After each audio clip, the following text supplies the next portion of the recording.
الغموض الذي أحاط بالقضية أثار موجة من التكهنات على الإنترنت.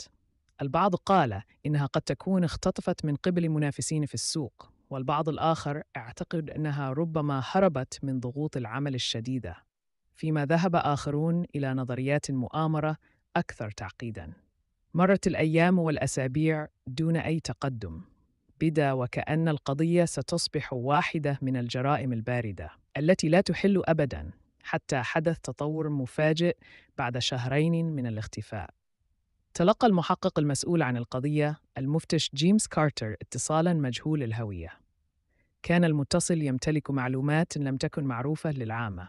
ليليان بيكر لم تختفي من داخل مكتبها، بل من غرفة الخوادم السرية في الطابق السفلي، والتي كان الدخول إليها يقتصر على عدد قليل من الموظفين الموثوقين. وبتفتيش غرفة الخوادم، اكتشفت الشرطة